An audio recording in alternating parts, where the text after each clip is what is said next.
Australia's Labour Prime Minister, John Curtin. I'm happy to be back in Australia. I've seen many things and many places.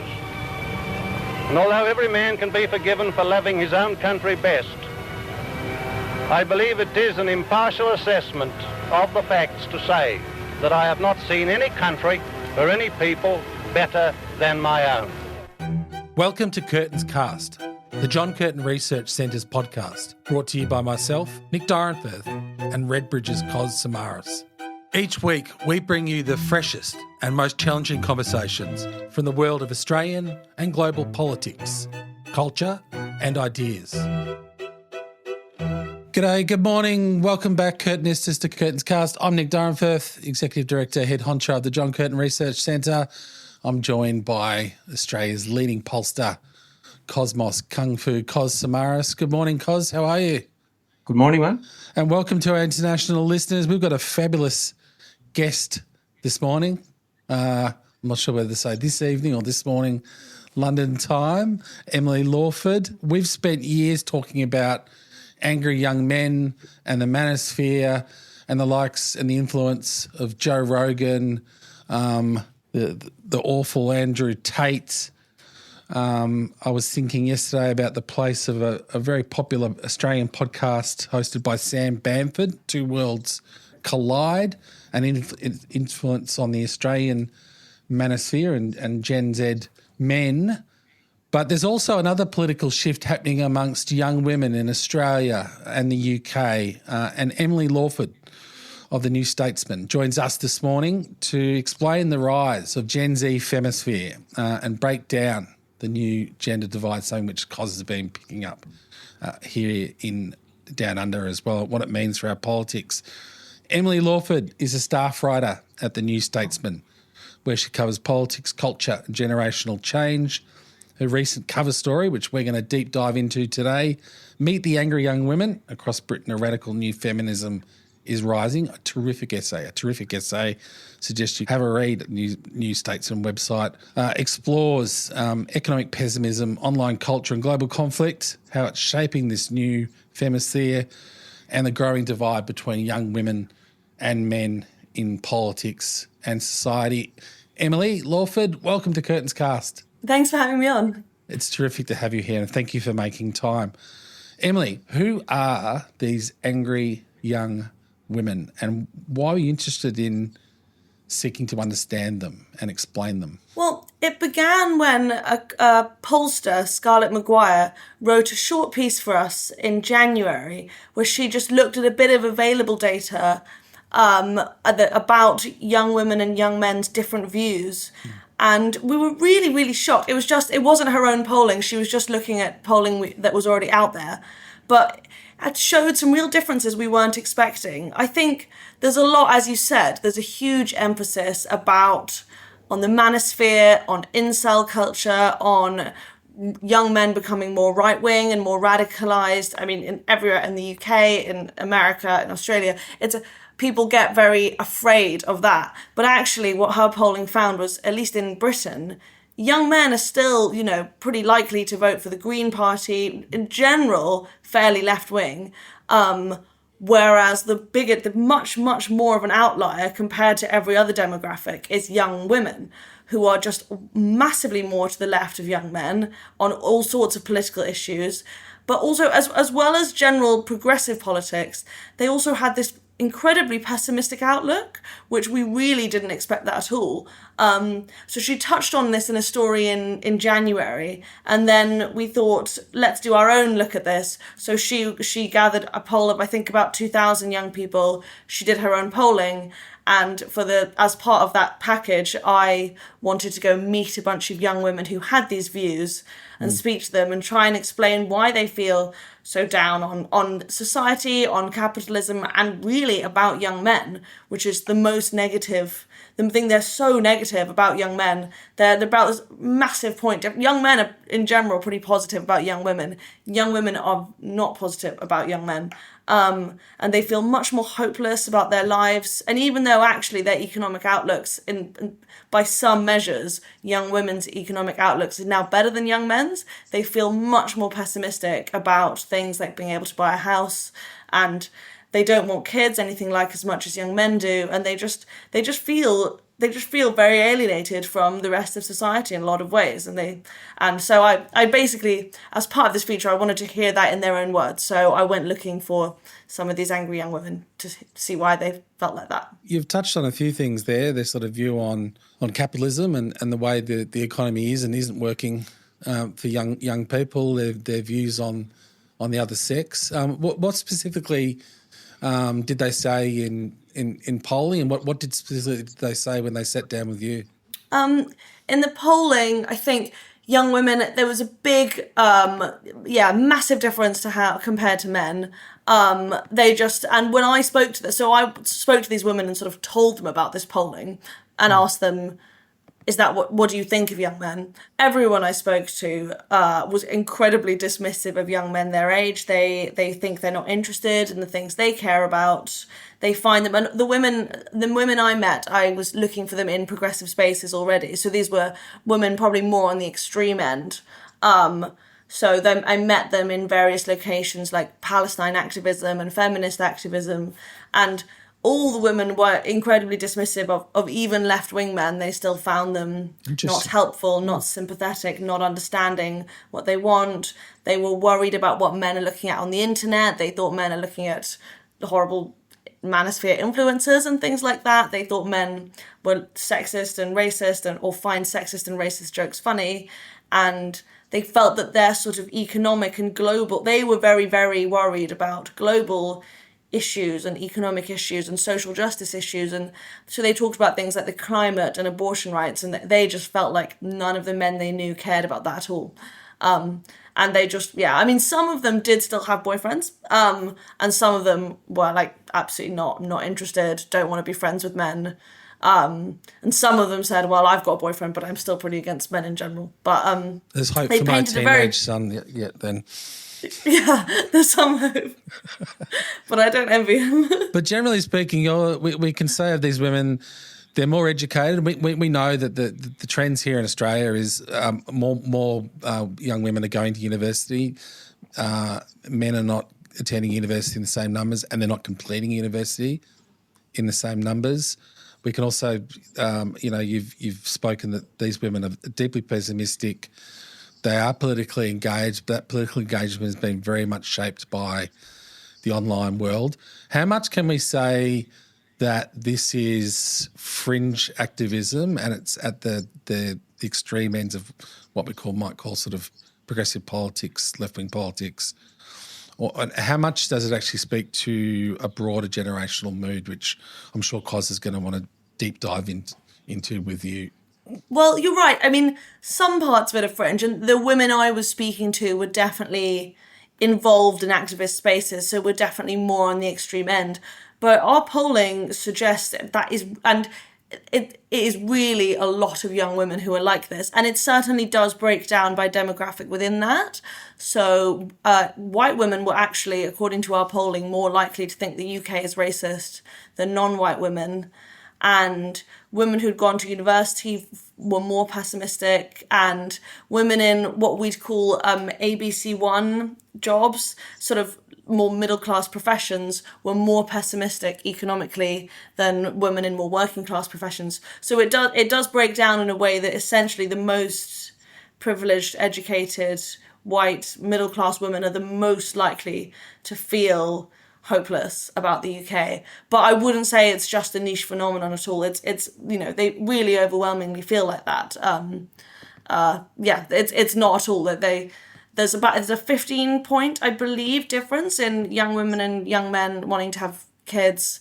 It's a massive divide on everything. Because I'm not sure whether I don't know whether you've asked that specific question, but you're picking up very similar data, aren't you? Yeah, in Australia, there's no doubt very similar trends. Women in Australia, for example, across the country, doesn't matter where they live, 45% of 18 to 28-year-olds reporting that they're going to vote for the Greens at the next election. You flip that to the young men, and it's actually about 40% of young men are voting for Labor. So again, going to your point, Emily, that the young men here are just as, I would say, progressive, but just a bit different. But also in terms of pessimism, same levels of pessimism when it comes to owning a home, prospects of one's life. The one bit I would say that sticks out here in Australia, which is a little bit different, and Emily, I'll be interested in your thoughts here. Amongst Muslim young women, we have the same traits. So it doesn't matter whether they are university educated or not, they have the same, I would say, really strong views around all the issues you've just touched on that women in university professional environments actually share. That's really interesting. Okay. That's a really fascinating data point. I don't think we polled by race. I don't think we polled for like faith like that. But I would say that what I massively noticed, especially in Palestine activism, was it was very overrepresented by Muslim young men and women. And in fact, I went to quite a lot of Palestine events, and the demographic is basically of young people. It's Muslim young men, Muslim young women, and white non-Muslim young women are very much part of it. It's only white men who are not there. But so I guess that does make sense in that way. But I don't think our polling actually touched on that. But that is fascinating. But I would imagine Palestine has probably quite a bit to do with that. Yeah, that's right. And also, this will be an interesting question for you. Here in Australia, these young women report to us experiencing significant levels of racism when they were growing up, and basically that has shaped their view of the world around them. The young Muslim men don't report the same levels, and that may be something about, well, in this country, it's probably a dangerous occupation to be going and racially slurring a Muslim man, because you might end up in hospital. Not you, Kung Fu Kos, not you. Me, mate. Not me, no. Yeah, so it'd be interesting whether young Muslim women in the UK are experiencing the same thing as well. I did speak to one Muslim woman who did find the UK racist, and I think a lot of the young women I was speaking to were particularly worried about reform coming into power in the UK in the next election. They're sort of polling to get the most votes at the moment. That was a big concern for everyone, and a lot of people perceived reform to be a party that would be dangerous to Muslims and non-white people. That came up a lot in a lot of interviews. That was I think the main, in terms of UK politics, thing that they were scared of, and the thing they cited to suggest that racism is on the rise. Emily, tell us more about the distinction, the femosphere. What is it? Who are the key actors? You used the term incel before, and I have to say I've heard it used before, and I didn't actually know what it meant, which is I'm showing my age. My son actually the other day in the car tried to suggest that I didn't know what a meme was. I said I'm not that old, but I don't actually know. I actually had to Google what incel was, but we focused a lot on the manosphere, the likes of Andrew Tate, but you're saying there is a mirror on the left, and particularly at the edge, at this sort of the hardcore edge of the left and progressive politics. What is this femosphere? Who are the key actors? And how is it working to shape people's identity and activism and worldview? Yeah, totally. Well, I think similar to the manosphere, it's very broad. There's lots of different types of content within it, within the broad space of the female internet. I think the male and female internet is incredibly segregated right now. I mean, I look at what my boyfriend watches online. It's we just don't see any of the same stuff. Young women are worried about what young men are watching. I don't think people really notice as much what young women are watching. And, there's reasons for that. There's no, there's not going to be female incel violence is a thing that happens. That's very unlikely. These women aren't about to go kill their boyfriends, I don't think. But, there's a broad range of this content. Some of the, I spoke to one influencer who's just very, very left wing, extremely she's a sort of a progressive influencer, but very just extremely anti-Israel, anti-Keir Starmer, anti-Trump, and it's, you know, a lot of women interacting with her content, and she interacts with lots of influencers like her who post about things like toxic masculinity and manufactured male victimhood and things like that. And it's a mixture of just progressive politics, very, very internationalist progressive politics, and then specific sort of more anti-male content. And then on the other end, which I didn't speak to for this piece, but there are also women who post things which are more toxic and more anti-males, trying to sort of how to steal men's money and trying to argue to be afraid of all men. And there's very, very misandrous content out there. And I think a lot of young women just get a big mixture of this just very anti-male, very left-wing content. And as well, they're just, you know, it's very progressive. They're seeing lots and lots and lots of stuff about international issues, and they get worried about things that aren't really issues in the UK, like abortion rights, but it stirs up a lot of fear. And I'm not saying all of that is wrong at all, but I just think the cocktail of things that young women look at online encourages definitely a progressiveness, but a real bleakness and a massive pessimism towards the other gender. And I wouldn't say there's like a star. I wouldn't say there's like one figure like Andrew Tate. Maybe because it gets less mainstream attention, no one's risen to the top like that. It's a mixture of female dating coaches and then progressive activists. Yeah, there's one Australian. Kos is better informed than me in this space, but I mean, I can, depending on the algorithm, when I jump onto TikTok, I can see those two silos. On one level, you know, I'll get people like Two Worlds Collide and some of these other. There's other weird characters, like there's Clavicular and all these other sort of strange manosphere characters, cause people hitting themselves with hammers to make their jaws more chiseled. It's a totally bizarre world. But then on the flip side, if you watch one Abby Chatfield TikTok clip, then the algorithm clocks on. She's probably the leading voice in this space. She's absolutely not a misandrist. Let's be very clear about that. But she seems to dominate that space, and she's been animated by issues like Gaza and international affairs as well. Yeah, I mean that's definitely a trend, what the social media ecosystems have done across society, and that is create all these echo chambers. I think to your point, Emily, it's clearly having an effect on segregating genders online.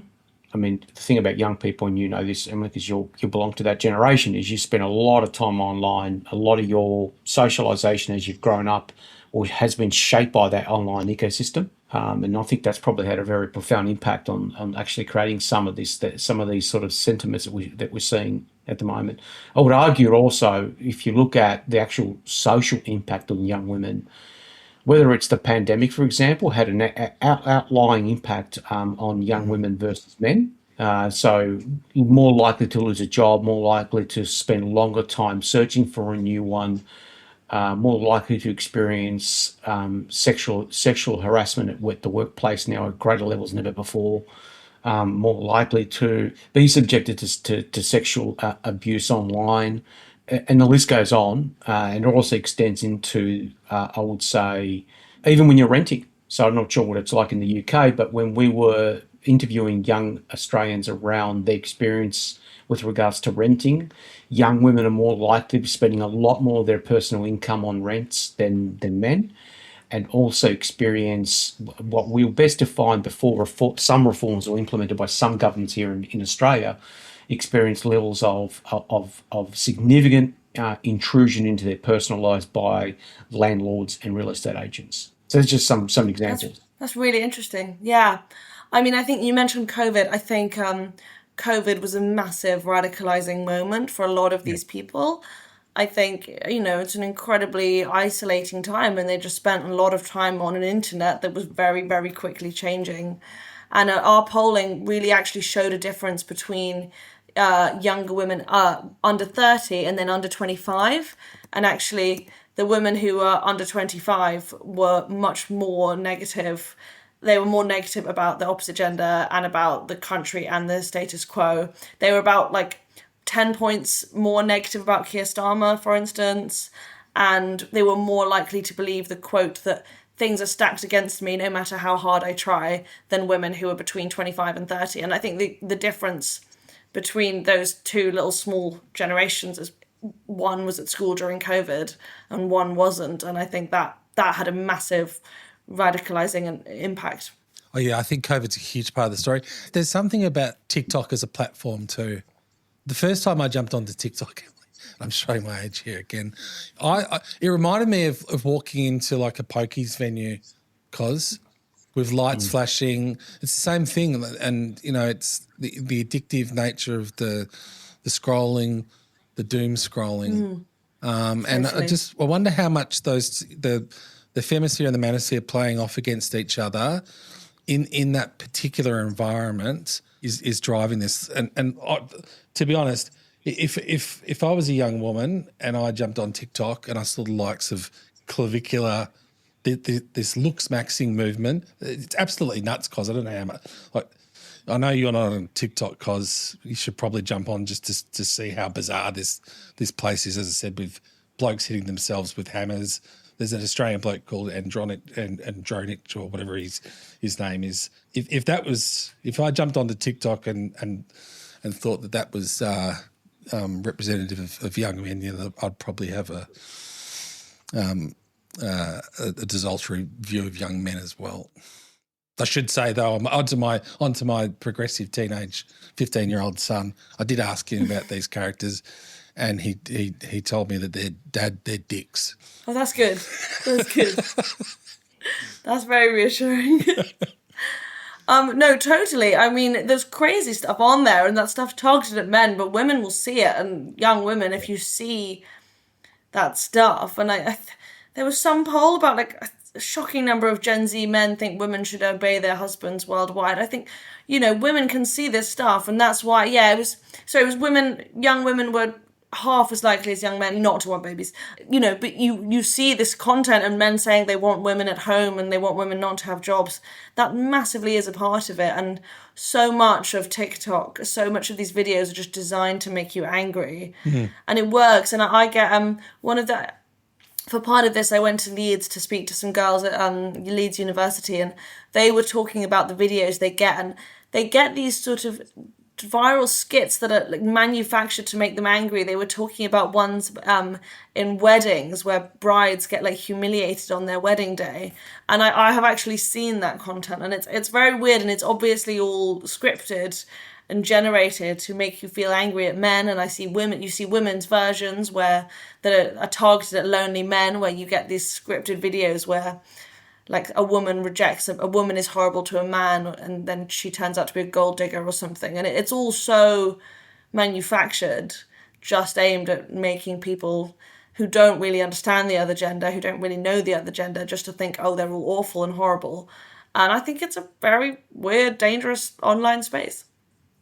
Yeah, I think to your point, earlier point around the socio-economic aspect of all of this, you know women who've gone to university or are working in professional settings are more likely to actually express these sentiments. The one thing we learned here in Australia is that when we talk about the manosphere and what young women are exposed to, they should be exposed to more what we would define very nasty right-wing content from men, because that content is generated by men who've gone to private school, young men.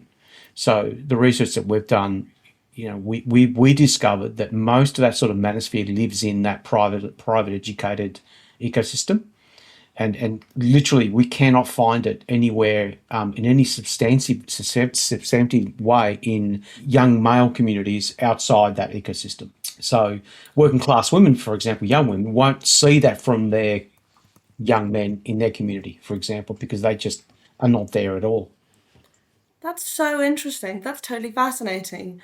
I mean, I wonder, I don't really know in the UK who's making those videos, but we had a massive difference women who ABC1, which is in middle class and professional and managerial jobs, they're much less likely to think the economy works well for them than women in working class professions. They're much more anti-capitalist.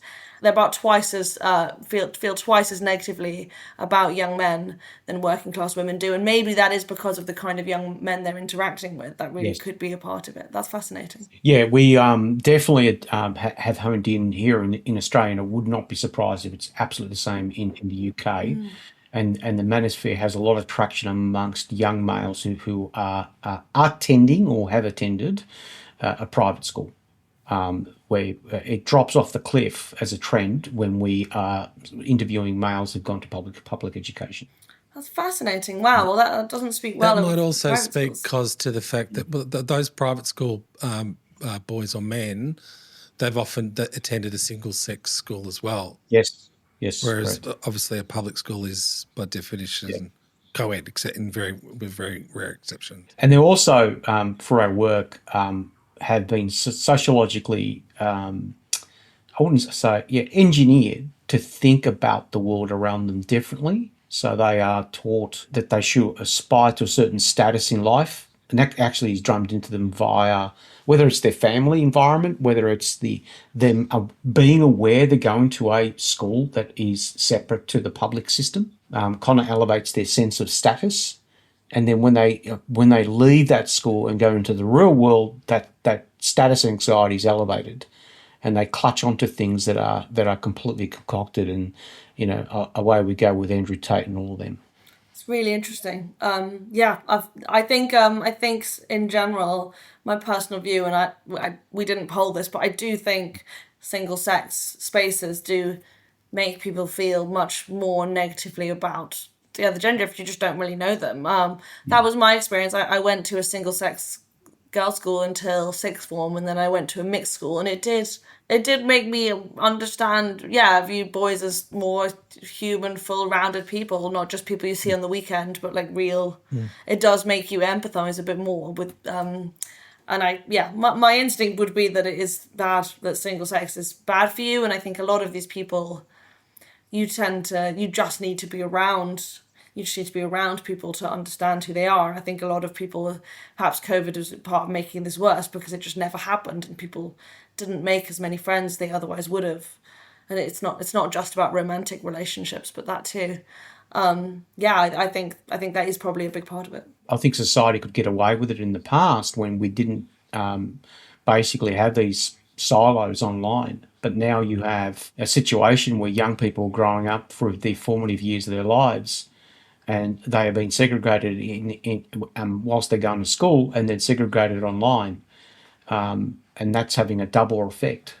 So I think that policy, those who are thinking deeply about these issues, should start having a look about whether this form of education actually is sustainable into the future for the well-being of society. Yeah, it's a big question, guys. And Emily, I wanted to ask you, but in a moment, I wanted to deep dive in what does it actually mean for politics in the UK, and we're seeing it playing out here down under. But the big questions about what is the impact long term on male-female relationships, family formation, and even social cohesion, where Kos is sort of hinting towards. Is it transitory and we're exaggerating the impact, or is this actually something which is going to produce long-term structural changes to the way the sort of society actually functions? It's a good question because, of course, there always have been and there always will be teenage radicals who grow up and grow out of it. And that was something that when I was reporting the piece, I was really trying to think about, because I'm 28, and when I was at uni, I was more, I still have lots of progressive views, but I was really involved in like feminist society and very involved in sort of activism. And a lot of people, I was trying to think, but is this different now? But there are things that I don't, what I remember then was people being very energized about certain issues, but still it all being quite niche. Whereas everyone I spoke to had this just incredible negativity, which I don't remember at all. And that's the thing that I really think is new. And I'm sure that some of them will, buy a house and then get over it. But I really, it just felt such a different emotion to what I remember. One thing I was struck was at the start of your piece, one of the women you were speaking to was waiting for the next drop of the Epstein files. Yeah. And it's like, don't you have other things to do with your life? Like, I know it's been a big deal in UK politics, and it's garnered plenty of attention in Australia, but that's like seems to be sort of bordering on obsession. Totally. Yes. She said she was incredibly worked up about that, and she was coining new terms like the Epstein class, and she was very, very worked. Which I understand. It's obviously a painful story, but she was very, very energized by that, and some other posts that she made. That some of the posts that some of these influencers made, there were things about Israel that seemed to border into conspiratorial posts, believing that an attack on some Jewish ambulances was a false flag immediately. Yeah. Things like that, where there's a clear links, and I with quite baseless conspiratorial thinking. Yeah, was I've there. seen I do think online that's the Epstein stuff is. I'm Jewish, and I'm probably more sensitive to this. But I've seen young men and young women refer to Israel as kind of Epstein Island, and it's like, yeah. Well, sorry, what's this? But it's not, and it's not like a one-off. Like it's actually a trend, whereas Epstein's kind of this proxy. No, definitely. I think there really is there was some of that stuff, and I didn't really put that into the piece because it was kind of taking it down a specific route, and it's really not all of the women. I don't want to tar them all with that, but there definitely is that line of thinking in places. I think, again, just the internet is a complete Wild West now, and I think the way that you can just see endless images of death online is not good for anyone. I think Gaza, really, there were, just absolutely on Twitter, like just endless videos of death and horrible things. And I think that's, and I don't, it's hard to say, well, I think you should look away from that. But I do think it can sometimes make people go, like, I don't think it always does good things to people's brains. Definitely, yes. Because, like, has been onto this, Cosy. It's like, yeah, that's right. It's traumatized people because absolutely. You're watching war in lifetimes. Yeah, that's right. The sort of imagery that people are now exposed to, and Nick, you and I have spoken about this in previous podcasts. It used to be only the imagery that emergency personnel, service personnel in the military, doctors who are working as volunteers in war conflicts, and journalists in those environments would have been exposed to. Now it's basically everyone. And so you do have PTSD, and people being subjecting themselves to that imagery all the time are doing significant harm to their mental health. Yeah, I really do think that, and I really think that's a part of this as well. I think the two things that seem to have come up that really seem to have if I think what has radicalized that generation that's just a little bit younger than me, I do think it's COVID, and I think it's specifically the Israel, the Hamas, that Gaza, that stuff. That war, I think it was so online, and it was such a sort of a boiling point for a lot of these young people. I really think that has radicalized a lot. Yeah, the obvious comparison is with the Ukraine-Russia war. Far more innocent Ukrainians have died and had their lives destroyed. Young people have fled the country. Young Russian men have been conscripted. They've been let out of jails to go fight for Putin.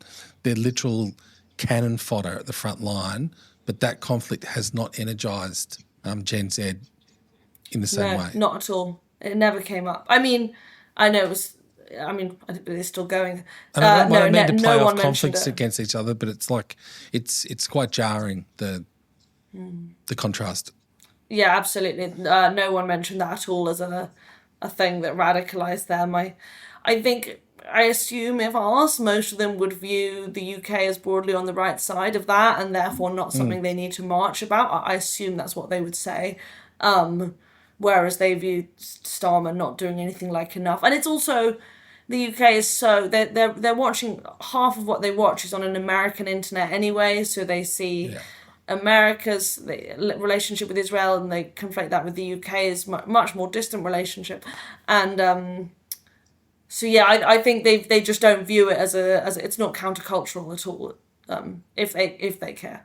Yeah, I mean, the other interesting comparison as well, prior to the Iran-Israel-American fully fledged war, is, you know, the revolt on the streets of Iran, especially in Tehran.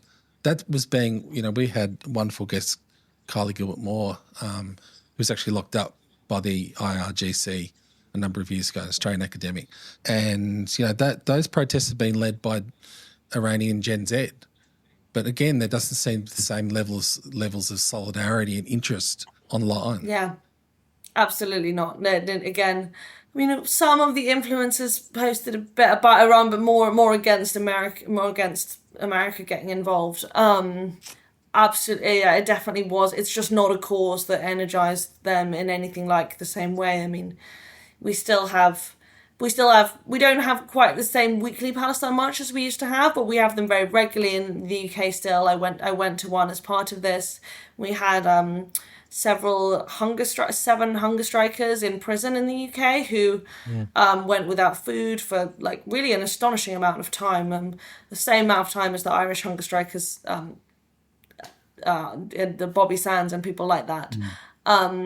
Really, but these were Palestine Action linked prisoners, and so it's a real, people feel incredibly strongly about it in the UK, and they were in prison for various Palestine Action alleged offences, but it's just something people feel. Yeah, I think it's because they view. I mean, I don't know. It's because of many things. I think Palestine's always been this sort of moral point for the left, and they view and they just view the UK as complicit, I think, would be the main reason. I think the one thing about Gen Z across the world that we're seeing right now is they are drastically different to even millennials in terms of their political expression. So even in our polling numbers, and it's the same in the UK and it's the same in the US as well. There's just far more progressive than even millennials, and the number is staggering in terms of the difference. So here in Australia right now, the two-party preferred vote for the Labor side of politics, because we have a compulsory preferential system here, it's 70% amongst Gen Z, and so that's because of the Green and Labor vote combined. Millennials, it's 55 at all. It's hovered at 55 even when they were in their 20s. The Green vote here amongst millennials has been in the high teens even when they were in their 20s. They're now in their 30s and 40s.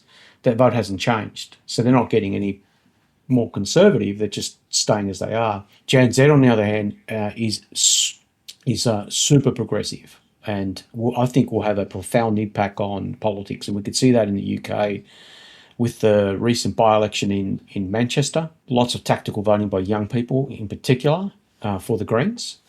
And we see that here in Australia as well. That's really interesting. Yeah, definitely. We've got a lot of elections next week. We've got a lot of local elections in Scotland and Wales, and I think the Greens are predicted to do extreme. Reform is going to do very well, and the Greens are also expected to do very well. And Labour and the Conservative Party are both expected to do very badly. But we'll see. But I think things are getting a lot more divided. And young people, every young woman I spoke to for this piece, although they weren't all impassioned by domestic politics, but everyone I spoke to said they would vote Green. Interesting. And interesting. I mean, we've had the development. Kos has been tracking this. Has been at the forefront of tracking this. Is the emergence of, in the UK, you speak now of the five-party system. Australia's sort of moving that way. The major parties are collapsing. People are de-aligning. There's class and education realignment. Do you see a sense of, the femosphere acting in the same way to what Kos has called, there's kind of a left block, so people, this big block, which is the kind of the majority at the moment, they'll just sort of move between that. So it's moving between Labor and Greens.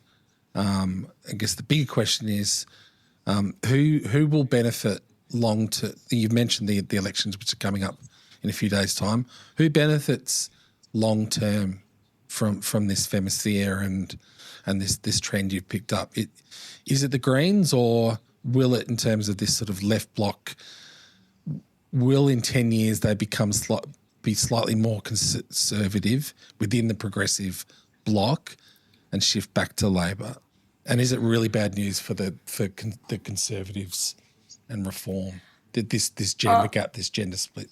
I think that's a really good question. I think, short term, it benefits the Greens. They've emerged as the progressive. There are other independent left-wing candidates and parties, but the Greens have emerged as like the left-wing party in the UK, and they will be picking up all those votes. I think I wouldn't go so far as to say it hurts the right-wing parties, though, because I think the party it's hurting is Labour. Those women would not have voted Tory. They would not have voted Reform. They would have voted Labour, but now they are extremely anti-capitalism and Keir Starmer, and they're not going to do that. I think, if anything, at the moment Reform, but it could be the Tories, whatever right-wing party emerges as the credible party in the next general election and afterwards, it could benefit, because this might just split the progressive vote in a way that I don't really see an easy coalition there for Labour, which is still trying to get votes in its old working class heartlands, which are much less socially progressive. Labour's got an impossible coalition to straddle, and I think doing everything these young women want, policy-wise, just trying to focus on winning back their votes is probably not an election-winning strategy ultimately, because so many other people want other things, want to crack down on immigration and small boats and asylum seekers, whereas these young women want the opposite of that. And I think it's a nightmare for Labour, and everyone else could possibly benefit. Yeah, and the key differential, you've got first past the post non-compulsory voting, we've got compulsory voting and preferential voting, which makes it easier for Labor to straddle that at times tense and contradictory coalitions. Emily, last question. You mentioned got elections in Wales and Scotland on May 7th. This episode will go live to air after that. It's not looking good for Labor. Can I put you on the spot? Will Keir Starmer still be PM in a week's time? Yeah, I think he will, because I don't think anyone's going to want to clean up his mess immediately. I imagine if you were Angela Rayner or Wes Streeting or Andy Burnham, who still can't even get a seat, you're going to want to wait a little bit. Let him deal with the fallout. Let him deal with the mess. Then come in. Will he be Prime Minister in 2029? I strongly think no. But next week, I think yes. Emily Lawford, thank you so much for joining us on Curtin's Cast. Go off, get some sleep. It's been a brilliant conversation. Curtinistas, you've got to head to New Statesman. Become a subscriber. I'm a subscriber to New Statesman. I wish we had a New Statesman equivalent with journalists like Emily here in Australia. Thank you again, Emily. Thank you, Kos. We'll see you next week, Curtinistas. But for now, it's ciao and arrivederci.